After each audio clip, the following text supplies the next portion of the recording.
Selamat malam Sobat Atlantis. Kita ketemu kembali di acara Majelis Rebuan. Kita melanjutkan eh, diskusi minggu lalu tentang Wonderland di episode kedua, di mana episode sekarang ini adalah lanjutan dari minggu lalu. Kita membicarakan tentang di mana itu letak Wonderland dan seperti apa. Nah, kali ini topiknya semakin menukik. Kita akan membicarakan adalah makhluk-makhluk apa penghuni Wonderland itu. Nah, kita tunggu narasumber kita, Mas Agung Bimo Sutejo. Ini saya lagi di luar kota, di Semarang, jadi mohon maaf terlambat 5 menit. Ada di tim di belakang kita ada Mas Nogo Tapaangin di Jogja yang akan menjawab pertanyaan-pertanyaan chat rekan-rekan. Nah, ini Mas Agung sudah mulai masuk.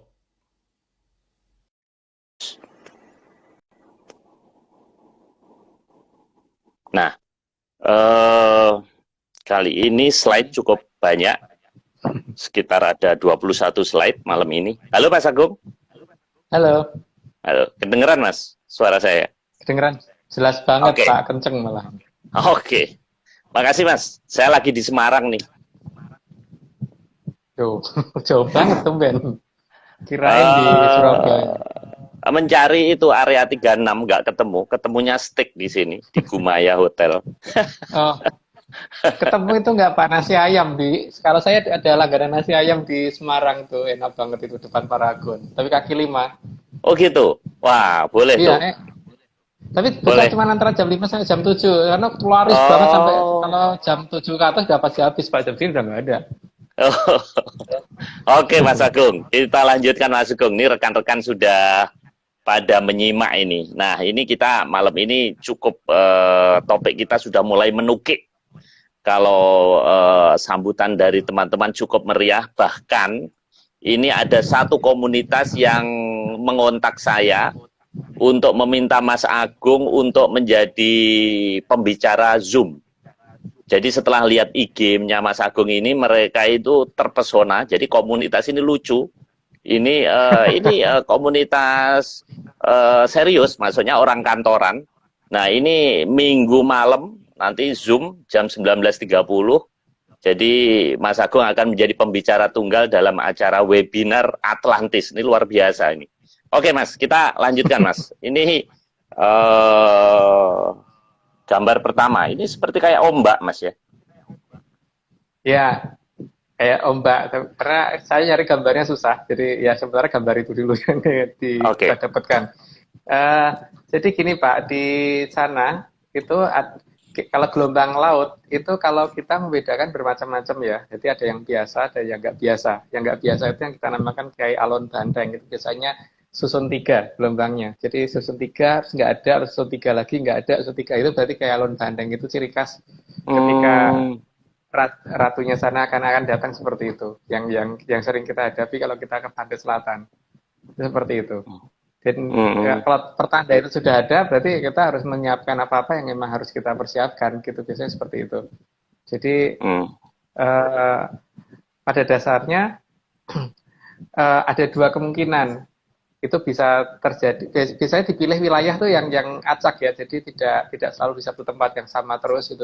Biasanya agak pindah-pindah. Tergantung dari tahun kemarin kita dimintanya kan ke Pantai Apra. Kalau tahun hmm. yang berikutnya nggak tahu ya, ini tergantung permintaan di mana gitu. Di Cuman mana itu Mas? Pantai biasanya Apra itu di mana Mas? Pantai Apra Cianjur di Pak, mana? Hmm, Cianjur, di hmm, Cianjur. Jadi eh, yang jelas ketika kita mendatangi tempat tersebut, walaupun itu siang, walaupun itu malam, walaupun itu pas hari libur sekalipun, pasti kosong. Itu yang uniknya itu aja sih. Nggak ngerti kenapa hmm, terkondisi daerah itu kosong. Padahal itu harusnya pantai rame gitu. Gitu. Seperti hmm, waktu dulu ketika kita diminta ke daerah Pantai Krakal ya Krakal sepi, walaupun daerah itu daerah pariwisata. Selalu begitu. hmm.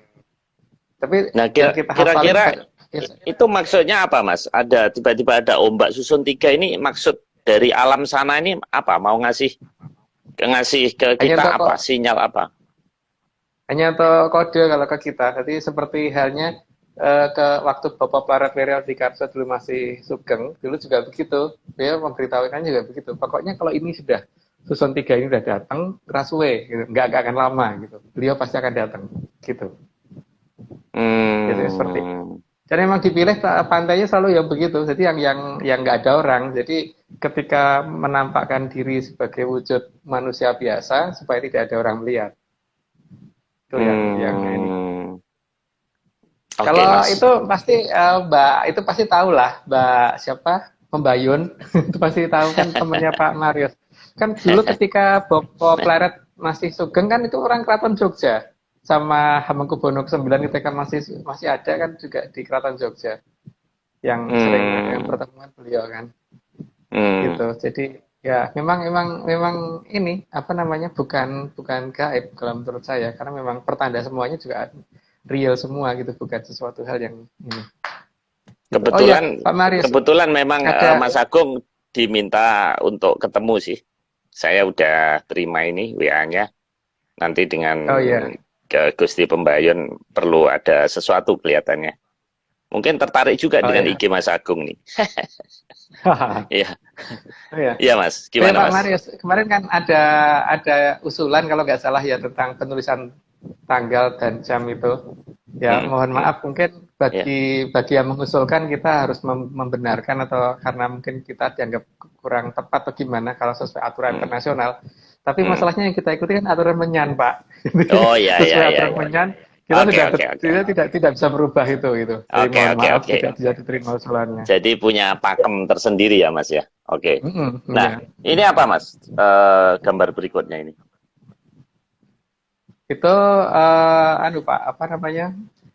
Hampir sama dengan yang tadi ya, cuman itu kalau dilihat dari atas posisi kan kita agak susah banget menemukan gambar alun bandeng tadi Pak. Jadi ini menunjukkan posisi itu dan itu ketika pas kita di Pelabuhan Ratu. Ingat loh Pak, di sepanjang pantai selatan kita yang pakai nama pelabuhan itu cuma satu kan, cuma satu nama. Oh iya. Pelabuhan Ratu. Oh iya ya. Coba cek sepanjang pantai selatan kita. Artinya memang pernah terjadi pertemuan di situ dari Kerajaan Mataram dan yang mungkin dikira di Delepeh Kayangan dan sebagainya itu menurut saya tidak harusnya di daerah Jawa Barat pertemuannya malahan bukan di daerah sana walaupun beliau kemudian keturunannya ada di Jogja dan Solo tapi awal-awal pertemuan ada di sekitar Jawa Barat. Ada di sana. Kalau di Samudra Beach Hotel kamar 308 itu katanya Bung Karno suka ketemu dengan Ratu Kidul itu benar nggak? Atau ini beda lagi cerita, bukan Atlantis yang Mas Agung maksud ini? Sama Pak, makanya kan BK juga Bung Karno dulu kan kalau berangkat ke sana itu naik mobil itu kan yang Fiat 124 atau 125 itu yang warna hitam itu yang kemudian diambil ketika BK nggak ada kemudian diserahkan ke Bapak Pleret itu. Bapak Pleret kan juga kalau sowan ke sana juga menggunakan mobil itu nyebrang laut Pak. Jadi mobil itu ngambang di atas laut jadi tidak tenggelam gitu. Jadi itu kan dari sana ditarik dulu ini jembatan dari sana. Kemudian mobilnya ditaruh di atas itu, ditarik ke sana.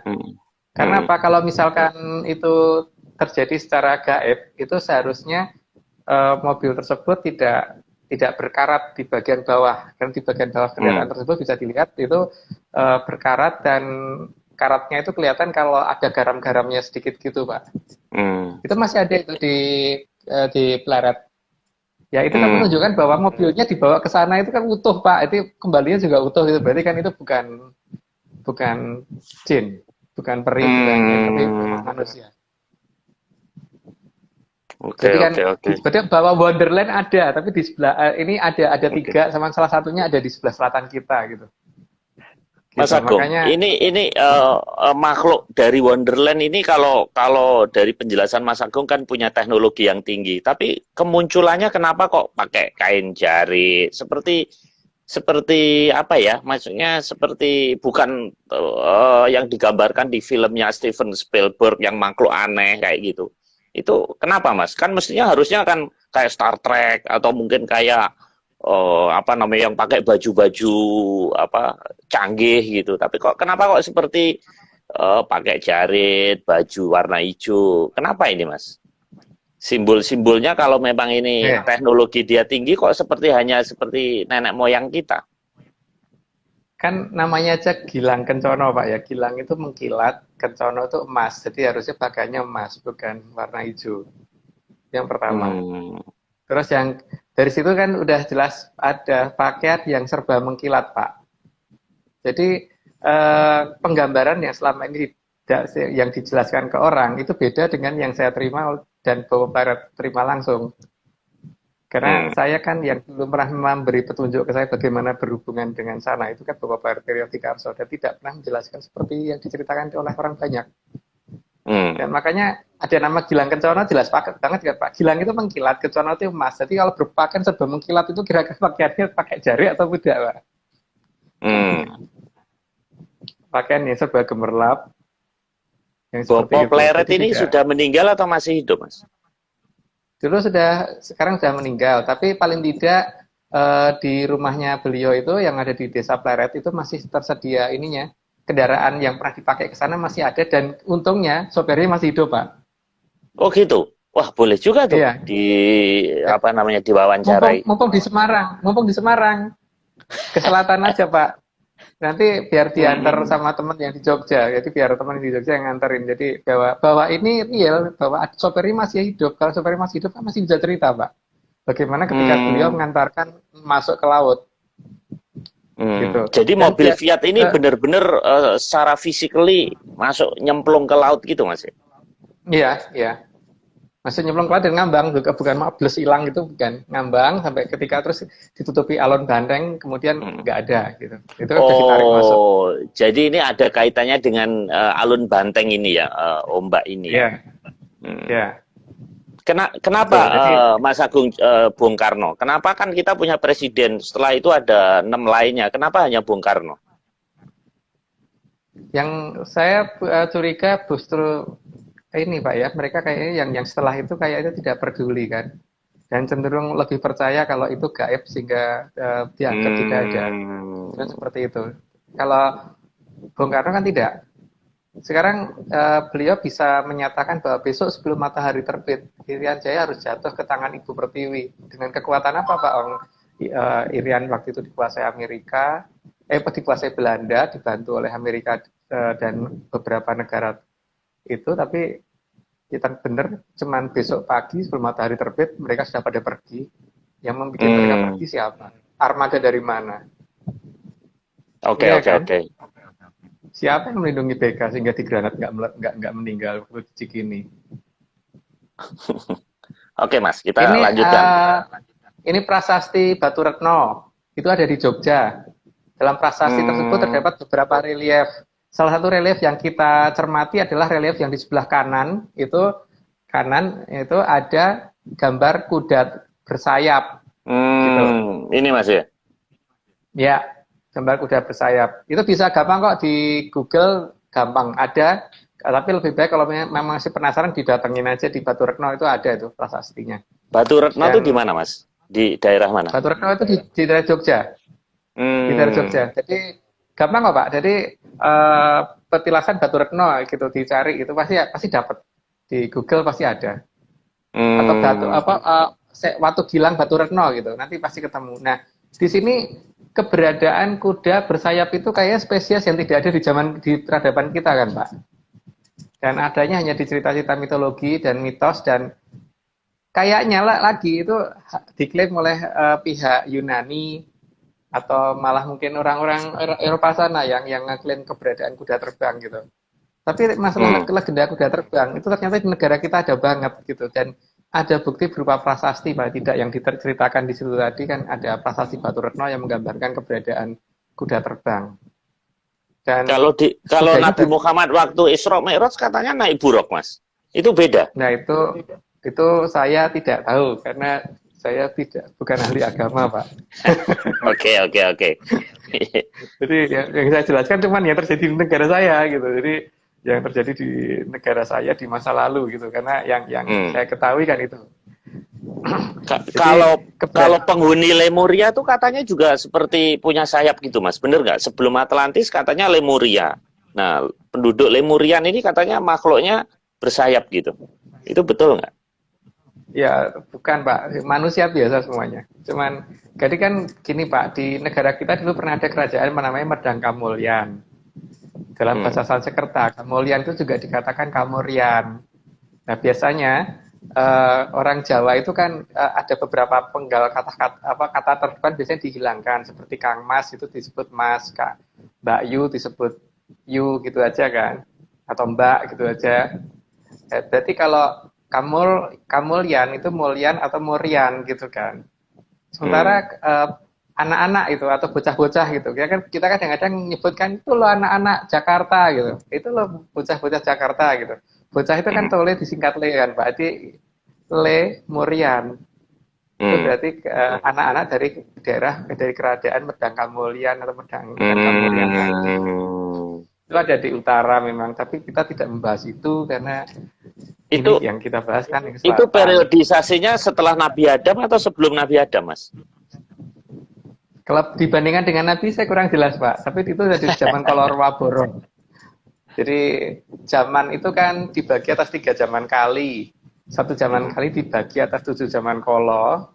Nah, dia Medang Kamulyan itu ada di zaman kali pertama, di zaman itu ada di Kolor Waboro. Jadi kalau kerajaan yang Dahanapura yang nanti putrinya menjadi raja di Atlantis itu ada di zaman kerajaan Kolodworo, itu di zaman kali yang kedua gitu. Jadi pokoknya satu zaman kali itu ada 7 zaman kolo. Satu zaman kolo ada 3 mongso kolo. Satu mongso kolo 100 tahun matahari. Waduh. Mas, stop Mas. Ini nanti kita bikin sesi itu. Ini nggak selesai nih. Ini 20 slide banyak banget. Ini sudah 18 menit. Ini nggak selesai. Ini apa Mas? Kok ada kayak apa ini? Seperti apa danau? Oh itu danau Pak. Itu waduk Malahayu. Oh ya, apa ini? Waduk Malahayu ini apa? Malahayu itu ada di selatan Tegal, di dekat selatan Tegal itu Brebes ya. Itu saya pernah ke sana sih. Jadi legenda di sana itu sering kelihatan bahwa kuda terbang warna putih itu sering muncul di wilayah itu. Terbang di atas itu tahu-tahu dilihat penduduk. Cuman memang belum ada yang berhasil memfoto ya, karena itu dulu sering muncul ketika pas masih zaman HP Nokia yang lama itu loh Pak. Jadi belum zaman yang sekarang. Moga-moga aja dalam beberapa waktu dekat muncul lagi gitu. Tapi ya pernah muncul kok sebenarnya di Jakarta. Oh. Itu waktu pas Pilpres kemarin kan sempat muncul di atas KPU, malah itu lari di atas KPU. Itu yang sering muncul di gitu? Waduk Malahayu. Iya. Ada itu videonya Pak di YouTube banyak. Ada. Jadi kuda terbang yang muncul di atas KPU Jakarta pas Pilpres kemarin. Kayak kalau saya waktu kecil kuda terbang itu ini Mas, merek Mercon Mas. Dulu Mercon ada namanya kuda terbang. Ya. Ya tapi ini kan membuktikan bahwa prasasti Baterno itu bukan omong kosong gitu, karena kan ternyata minimal ada 2 bukti yang sudah jelas, itu ada di Waduk Malahayu, dan yang paling baru-baru aja ini keluar kan kelihatan ada di atas KPU, nggak tanggung-tanggung kan di atas KPU. Gitu. Jadi Mas, itu cerita yang tidak mengada-ada. Prasasti Batu Retno itu dibuat tahun berapa? Kalau ngurut tahunnya bingung Pak, karena standar tahunnya kan beda dengan Masehi. Bukan tahun Masehi Pak. Jadi mungkin nanti pas perhitungan urutan zaman itu nanti kita cari konversinya. Menurut Mas Agung, arkeolog kita ada nggak yang meneliti Batu Retno itu? Ada nggak sejauh ini? Kalau saya pikir Pak, yang meneliti pasti ada Pak. Cuman standar mereka kan mencari berdasarkan literatur. Itu kan problemnya. Bukan berdasarkan menyan seperti saya. Kalau saya kan berdasarkan menyan. Nggak ada literatur yang nanya kepada yang bikin siapa gitu kan. Atau paling tidak nanya kepada orang yang ada di zamannya siapa itu, tatanya. Jadi biar ada penjelasan. Ya, Jadi seperti halnya kalau geologi biasa, ini ketemu dia nanya ke Google. Kalau Mas Agung bakar menyan, batunya ditanya gitu ya. Begitu Mas. bisa batunya, bisa orang yang hidup di zamannya, atau bisa ya yang jelas gini loh Pak. Ketika 4.000 tahun lagi, Pak Marius kan udah nggak ada. Dan Pak Marius bukan presiden. Ketika ada anak kecil nanya ke Pak Marius bahwa yang di zaman yang dulu, yang Marius dulu, itu kira-kira kerajaannya berbentuk apa itu? Loh, bukan kerajaan, negara kita dulu namanya Republik Indonesia. Memang gitu kan. Ditanya istananya di mana, Pak Marius pasti bisa jelasin lah, istananya pasti di Gambir. Soal istana dalamnya seperti apa mungkin Pak Marius nggak tahu, tapi Nggak paling tahu. tidak posisi istana pasti tahu kan. Posisi istana pasti tahu, nggak mungkin nggak. Terus bahkan bisa cara nulisnya bagaimana ya? Cara nulisnya pasti bisa ngajarin kan, A B C D E dan angka 1 2 3 dan seterusnya pasti bisa ngajarin. Jadi kalau misalkan ketemu terus kemudian oh aku dulu kepala negara di zaman Indonesia gitu, tapi terus kemudian cara nulisnya gimana? Wah, belum waktunya, itu nggak mungkin banget Pak dijawab begitu. Tidak akan ada leluhur menjawab belum waktunya ketika pertanyaan itu menyangkut tentang masalah tulisan. Tidak mungkin. Dan tidak mungkin tidak diberitahu kalau menyangkut masalah di mana posisi kerajaan, itu nggak mungkin. Kata-kata belum waktunya itu saya belum pernah dengar sih. Dan itu juga harus ditekankan ke bahwa planet ke saya juga seperti itu. Jangan pernah menerima leluhur kalau bicara dengan kata-kata belum waktunya. Karena tidak ada yang ngomong belum waktunya, kecuali kalau dia palsu, bukan leluhur. Tapi di DCI Kerso kan juga nggak boleh Mas. Di Jawa ada unen-unen. Ya, DCI Kerso itu kalau kita menanyakan yang belum terjadi Pak. Tapi kalau sesuatu yang sudah terjadi kan bukan DCI Kerso. Misalkan kita menanyakan gimana sih posisi kerajaan Kediri sebetulnya gitu. Itu bukan DCI Kerso karena sudah terjadi di masa lalu Pak.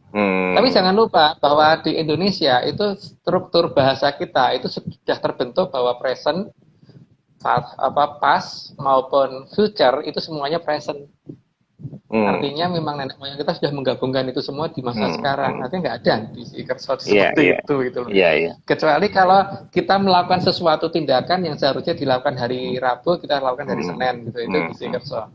Memang Mas Agung, saya pernah baca literatur asing. Jadi ada ilmuwan yang membuat penelitian. Dia bilang bahwa kalau masa lalu itu energinya kan ada.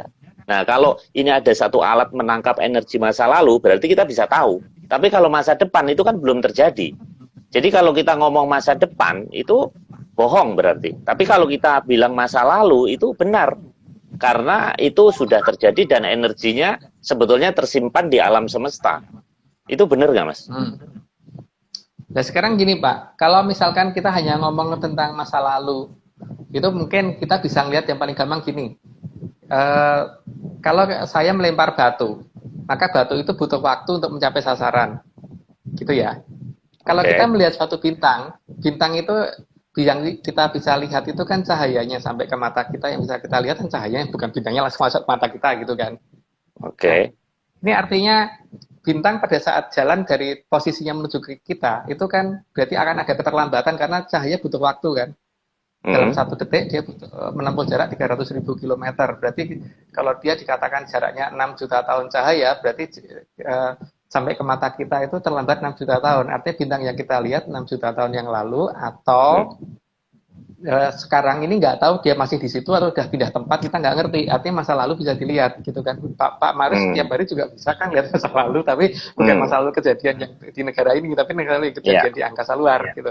Itu masalah masa lalu, jadi artinya masa lalu memang bisa dikembalikan, itu bisa banget. Terus kemudian untuk masa depan, kalau masa depan itu tidak bisa dilihat, maka tidak akan ada ceritanya Sri Haji Joyoboyo meramalkan kondisi masa depan, Pak. Karena semuanya itu pasti. Dan tidak ada ceritanya orang kemudian mengalami namanya deja vu. Jadi kan Pak Marius pernah mengalami kan ke ini lagi menuju ke suatu tempat di mana tahu-tahu kok kayak pernah ke sini sih. Dan urutannya persis seperti yang pernah dialami, entah itu lewat mimpi entah apa itu, tapi pernah tergambar seperti itu kan, Pak. Dan setiap orang pasti mengalami itu kan. Kalau masa depan nggak ada, gimana mungkin itu ada, Pak? Ya kan? Jadi ada. Jadi kita itu hanya berjalan di garis yang sudah digariskan, tapi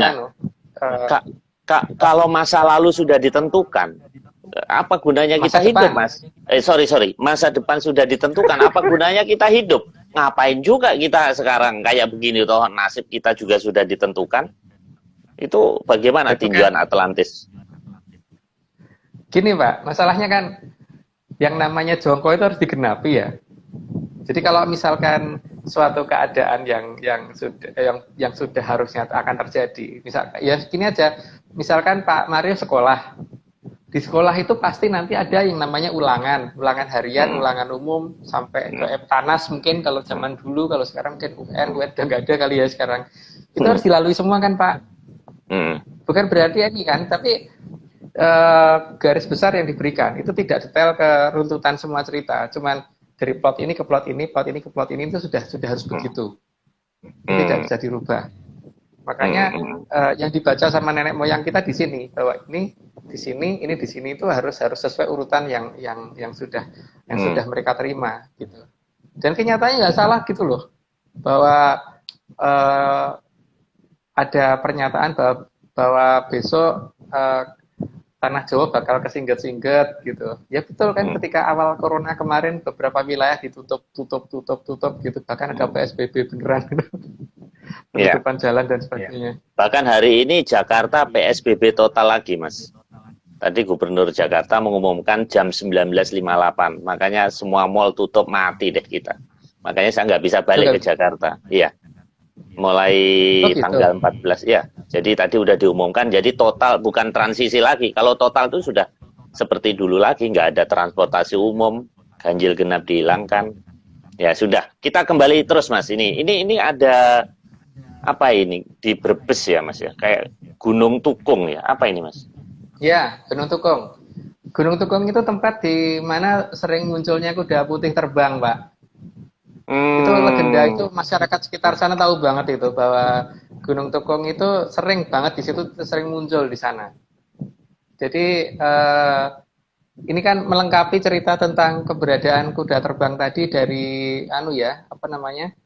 dari prasasti Batu Retno tadi, karena kan ini hoax gitu. Banyak orang ngomong gitu kan. Kalau kita berpikir bahwa kalau leluhur sudah menggambarkan sesuatu itu pasti ada buktinya, tinggal kita harus mau nyari apa tidak gitu kan. Nah ternyata kan yang kita temukan yang di situ memang baru legenda, tapi paling tidak yang di atas KPU kan ada di YouTube Pak. Banyak orang yang mau video, tidak cuma 1-2 orang gitu, benar-benar seperti kuda lari gitu di atas KPU. Oke. Kalau ini Mas, ini seperti tari-tarian. Ya, tari-tarian di daerah Indramayu kalau nggak salah itu disebut dengan tarian burok. Tapi bukan burok yang seperti Pak Mario ceritakan tadi. Di situ dalam tarian itu digambarkan seperti kuda sebenarnya kuda terbang. Jadi pakai ada sayap, dari kepalanya kepala manusia gitu, tapi bentuk kaki dan ininya ekornya dan sebagainya mirip kuda. Itu menjelaskan bahwa di Indramayu pernah ada kuda terbang, itu pernah ada dan pernah dilihat masyarakat banyak. Dan mereka mungkin kehilangan ketika Atlantis menutup wilayahnya sehingga tidak bisa kita datengin.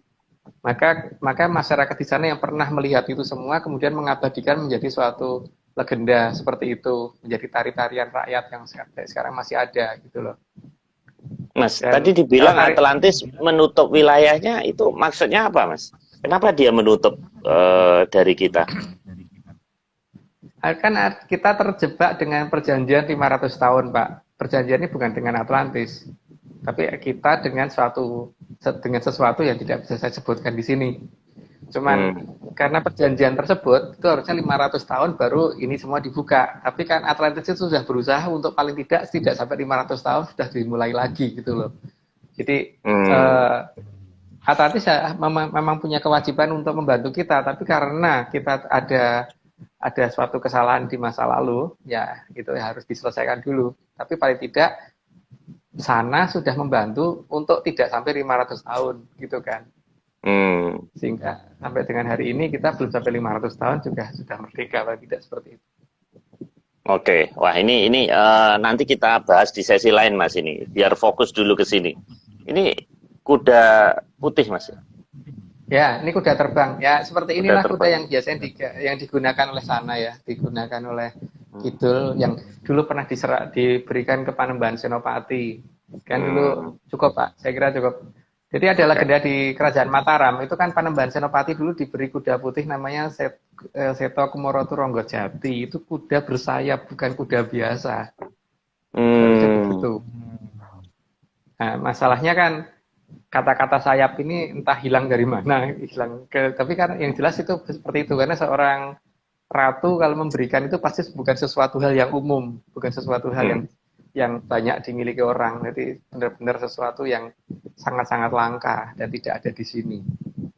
Tuh. Kenapa kendaraannya kok kuda, Mas? Kenapa nggak kayak piring terbang, kayak pesawat luar angkasa? Kan mereka teknologinya tinggi. Kenapa kok justru kembali ke alami itu? Kenapa ya?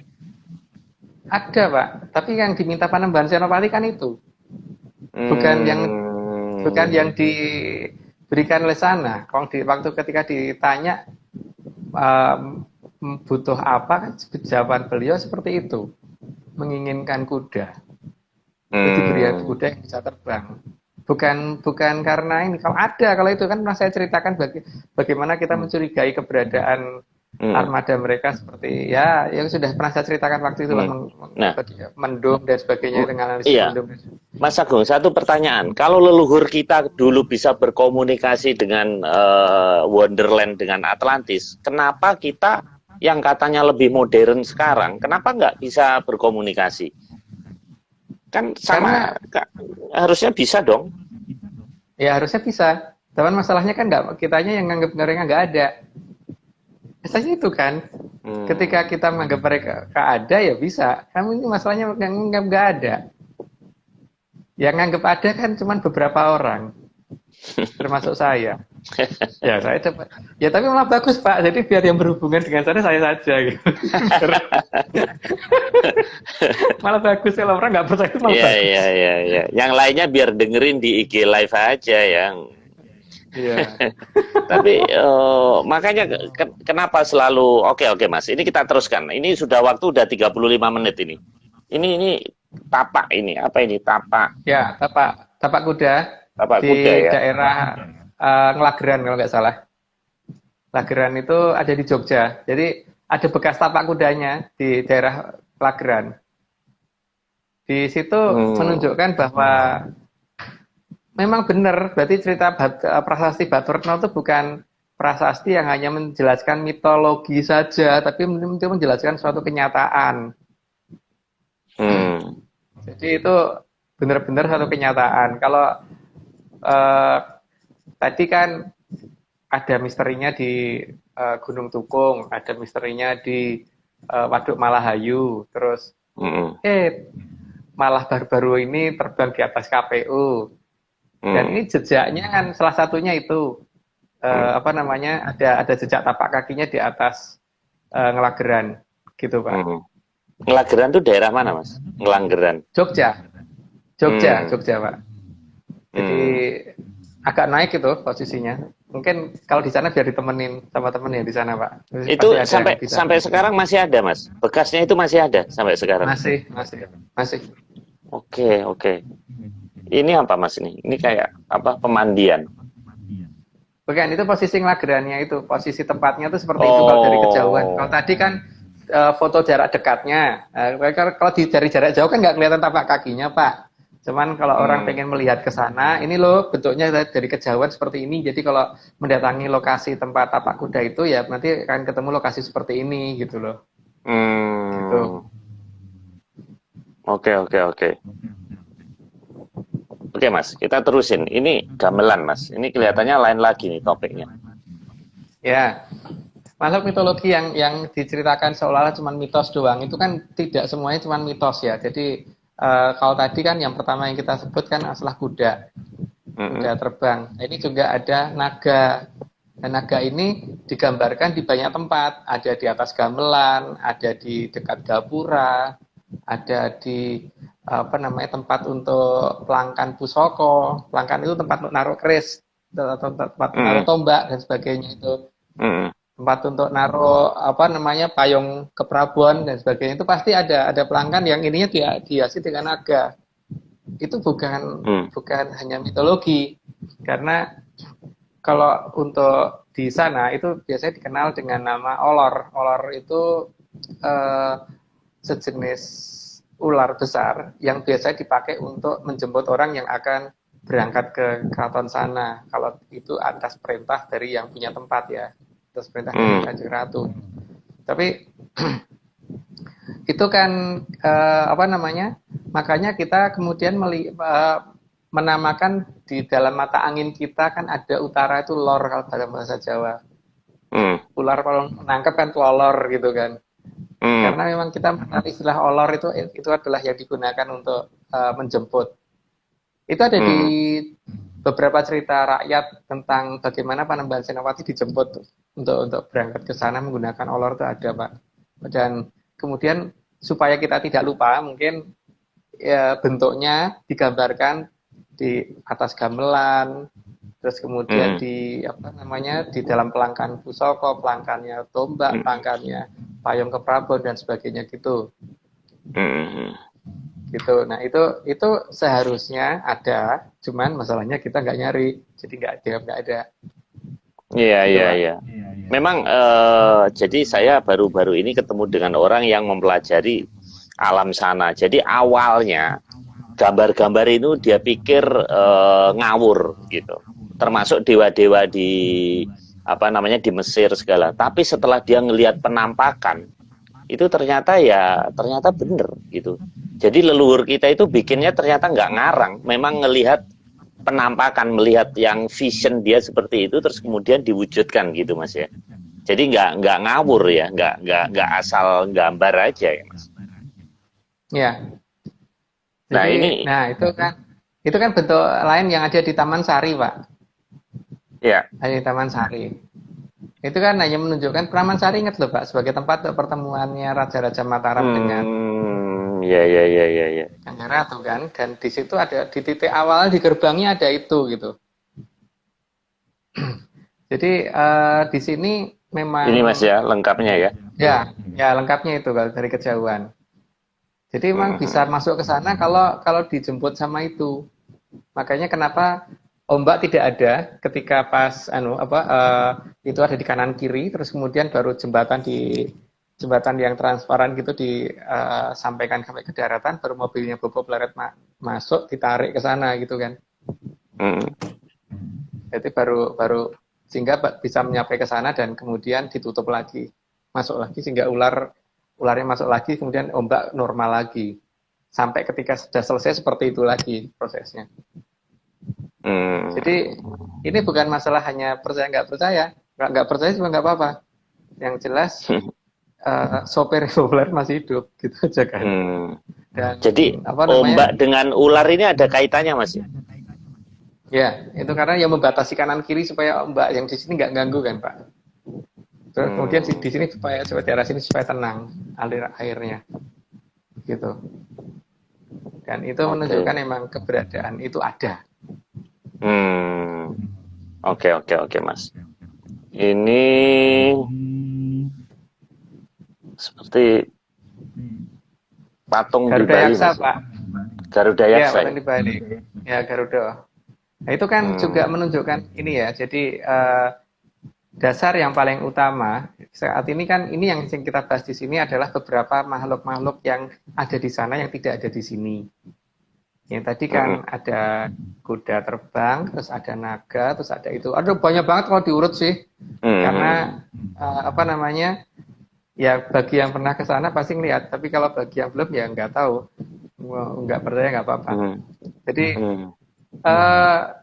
tapi gini loh Pak ya, bahwa keberadaan makhluk-makhluk tadi itu terkadang tanpa kita sadari itu muncul di kita, muncul di depan kita, tapi kita nggak sadar itu mereka gitu.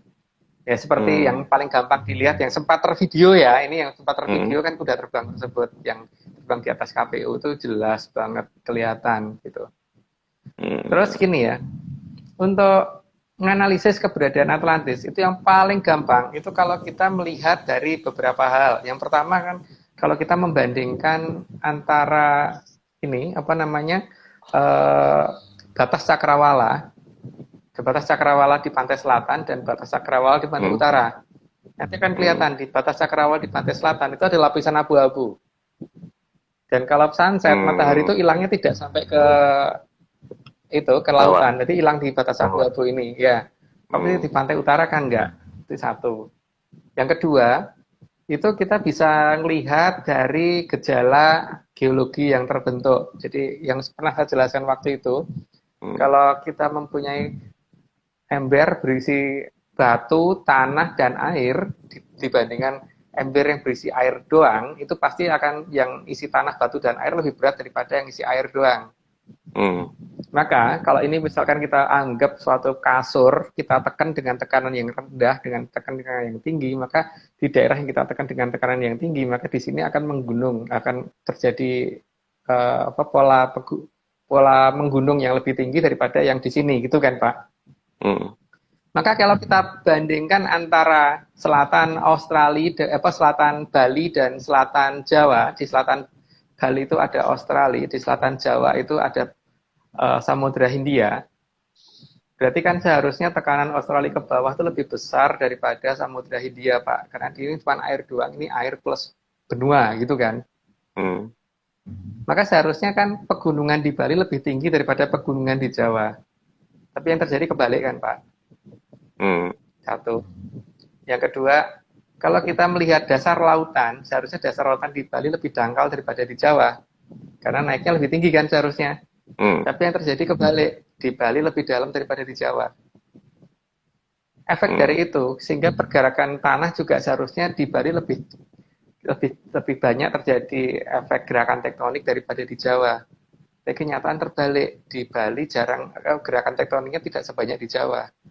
Begitu juga masalah vulkaniknya. Walaupun akhir-akhir ini Gunung Agung pernah meletus, tapi paling tidak jumlah frekuensi letusan di Bali dan di Jawa itu lebih sering di Jawa daripada di Bali. Itu menunjukkan ada sesuatu yang bermassa sangat besar di selatan Jawa, Pak. Bukan di bermassa sangat besar, dan maka kita memberi namanya selat buatan. Jadi ada sesuatu di selatan kita. Yang pertama mengganggu sunset, matahari saat sunset. Terus yang kedua ada pengaruhnya terhadap Pulau Jawa karena massa yang sangat besar tadi yang mengakibatkan adanya perubahan ini kontur tanah yang ada di utaranya gitu. Kalau saya pernah dengar teori Mas Agung, kalau bumi 23,5 derajat karena ada massa besar di selatan itu gimana? Makanya membuat jadi miring. Iya, karena kan gini, kalau ini matahari mempunyai massa yang besar dan bumi mempunyai massa juga. Maka di titiknya paling berat itu pasti akan mengarah ke arah matahari kan. Seperti halnya kalau misalkan kita punya zaman dulu sih kayak ada mainan kayak ballpoint yang ada di atasnya ada kayak mata gitu, Pak. Kalau dibalik matanya tetap akan menuju ke arah atas terus, itu kan sebenarnya karena di bawahnya lebih berat. Artinya massa yang lebih berat itu akan menuju ke pusat gravitasi terdekat kan. Maka ketika ada massa sangat berat yang ada di selatan Jawa kita, maka itu akan membuat sumbu bumi bergeser gitu. Sehingga dan itu terjadi juga kan, kemiringan itu makin lama juga makin tinggi kok. Tidak ini karena di sana kan juga ada pembangunan yang terus-menerus tidak berhenti, sehingga massa yang terbentuk di sana makin besar. Gitu. Oh, jadi Atlantis ini masih lagi membangun ibu kota negara juga, Mas, kayak kita ternyata ya. Ya, kan orangnya juga bertambah, Pak. Orangnya juga bertambah terus. Jadi tidak stuck mereka. Nah, kenapa mereka memilih bumi, Mas? Kan banyak planet-planet lain katanya yang layak dihuni. Kenapa mereka memilih di selatan dan di bumi? Kalau kita perhatiin dari beberapa serat kuno, Pak, itu tidak cuma di bumi. Makanya dulu waktu pas Gajah Mada melakukan Sumpah Palapa, itu kan dalam beberapa tulisan yang dikatakan akan ditaklukkan oleh beliau, itu ada beberapa nama-nama wilayah yang tidak ada di bumi. Gitu. Artinya apa? Ada. Yang di luar ada. Tapi di sini juga ada. Makanya Pak Maris pernah saya tunjukin kan, apa yang kalau misalkan pas bulan sabit lihat deh di belakang bulan itu ada apa gitu. Kelihatan double kan Pak, ada Iya. sesuatu yang disembunyikan di belakang bulan juga.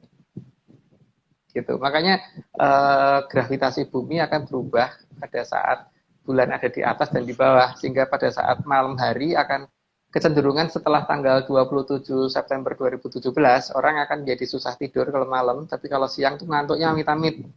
Kenapa Mas? Tadi 2017. Kenapa 2017 Mas? Karena sesuai dengan Jongkok itu istana Balai Kambang yang ada di atas itu kan sudah mulai mendekat bumi harusnya sekitar tanggal 27 September 2017. Itu bisa dihitung dengan menggunakan bandul, kita hitung perubahan gravitasi yang ada. Paling alat-alat paling sederhana kan itu ya, bandul. Tapi kalau mempunyai alat untuk yang lebih bagus untuk menghitung gravitasi lebih baik. Ini Mas, ini rumit ini. Ini kita jadi melebar ini. Ini kita buka sesi lain. Kita teruskan. Ini baru gambar ke-12 ini. Ini bisa ambiar semuanya ini nanti. Ini apa Mas? Ini kita fokus dulu deh ke sini. Ini apa Mas? Itu Garuda Yaksa penggambaran dalam bentuk wayang, Pak. Jadi kalau kita itu kan, kalau ketika penggambaran sudah ada dalam bentuk wayang, dalam bentuk patung, dan dalam bentuk patung itu diabadikan oleh masyarakat suatu wilayah, itu berarti itu pasti benda real. Gitu. Sesuatu yang real, sesuatu yang benar-benar ada, dan sesuatu yang benar-benar hidup. Bukan sesuatu yang mitos. Karena zaman sekarang ini kayaknya paling gampangnya kalau nggak bisa ngelihat, dianggap orang lain juga nggak bisa ngelihat itu loh Pak. Jadi kalau pakar nggak melihat, maka semuanya pasti tidak melihat. Begitu. Dan cilakanya Mas Agung bukan PhD ya, bukan dokter ini ya, yang dapat dari itu ya. Dokternya dari Menyan sih masalahnya ya. Jadi ya nggak dianggap lah.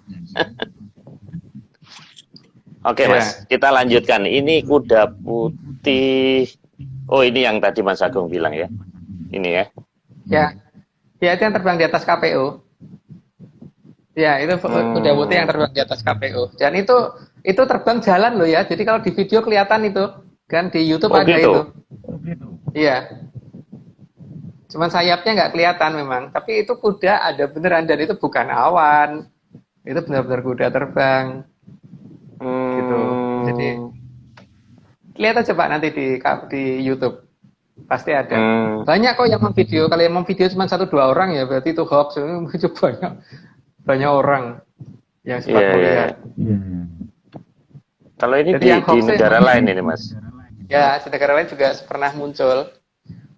Artinya kan saat ini nih ketika pakar tidak bisa menjelaskan, terus tidak dibahas gitu. Seperti masalah bis pahala kencana yang tiba-tiba tersesat di gerobokan itu. Apa dibahas? Enggak kan?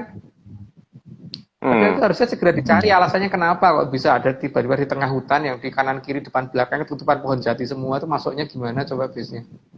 Kalau bukan pakai teleportasi kan nggak mungkin. Mas Agung, yang jangankan itu ya, yang dentuman kemarin, yang waktu pandemi ya kalau nggak salah, yang bergetar itu sampai jam 3 subuh di Bintaro dan di BSD itu jendela saya itu bergetar dan kita satu komplek keluar semuanya itu jam 3 dan ternyata di Bandung juga ada. Itu aja sampai sekarang nggak ada penjelasan ilmiahnya Mas. Itu gimana itu? Aneh nggak? Iya. Ya memang mereka begitu. Kalau nggak bisa menjelaskan terus nggak dibahas dan nggak boleh dipertanyakan dan dianggap dicari hal yang seolah logis dan tidak boleh ditanya lagi gitu. Setahu saya itu nggak bisa seperti itu. Terus cari penyelesaiannya. Kalau tidak bisa dijawab secara teknologi, ya jawab secara Menyan harus bisa gitu kan. Yang jelas Pak Aris pernah saya beritahu tentang keberadaan Sungai Berantas kan Pak. Cuma jangan dibahas saat ini. Itu ada hubungannya dengan itu gitu aja. Oke Mas, ini waktu makin mepet. Ini gambar kuda putih ya? Ya, gambar kuda putih. Harusnya tadi itu menggantikan gambar yang tadi Pak. Yang tadi tapi karena sudah terlanjur ya sudah yang tadi. Oke. Ini Pekalongan Mas, kota Pekalongan. Dalam bahasa Jawa, kalong itu ada dua macam arti. Yang pertama, kalong itu bisa berarti burung kalong, yang bentuknya kayak kelelawar, atau kalong berarti berkurang.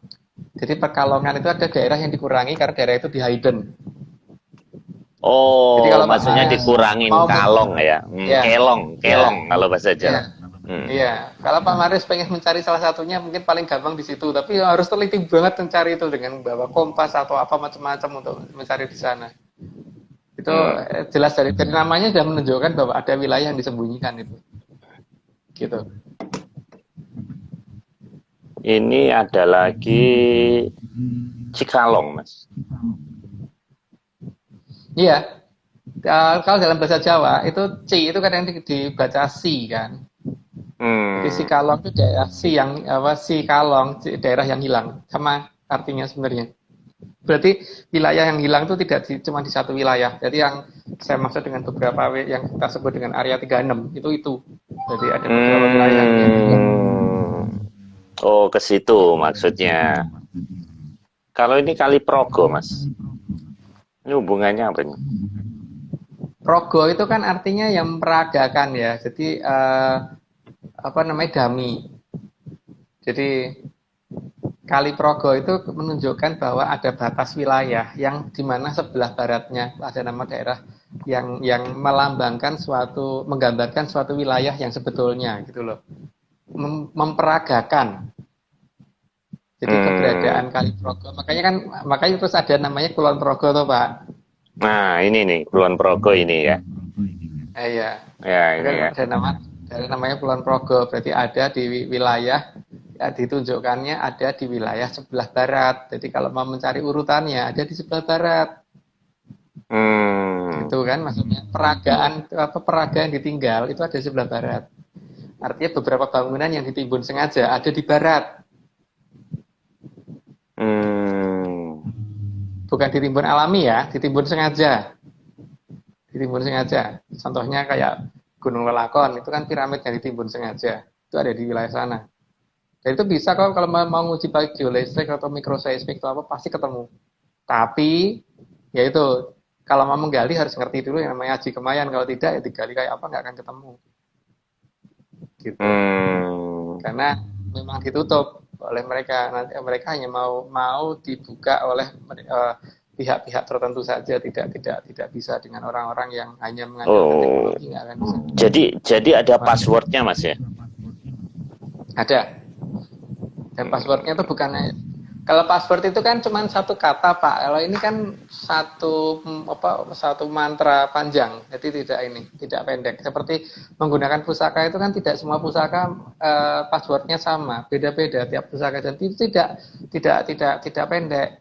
Misalkan ada yang Hanoto Soro, Gandawa Inarcoyo, Matangyeru, dan seterusnya gitu ya. Bener.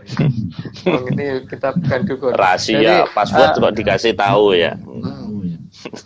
Itu kalau ditulis kira-kira sampai ada berapa bait ya tuh 2, 4, 5, 6, 7, 8 ada 13 cukup 13 kalimat. Jadi bukan password namanya kan harusnya apa namanya pas puisi atau apa. Karena bentuknya suatu kalimat panjang, berarti bukan beberapa jenis kalimat, bukan satu kalimat saja gitu. Bahkan seperti yang di Bosnia itu, Mas, yang itu juga seperti kayak kalimat password juga itu, yang penelitian Mas Agung itu. Iya. Yang Banyumasan itu, kota Banyumas itu. Kan gini Pak ya, beberapa wilayah di luar negeri, mereka mau mengakui apa tidak, tapi nyatanya bahasa kita ada di sana dijadikan nama kota gitu kan. Lucu ya. Iya. Itu mungkin hanya Mas Agung aja ini yang meneliti kota-kota di Bosnia kok pakai nama Banyumasan, bahasa ngapa itu.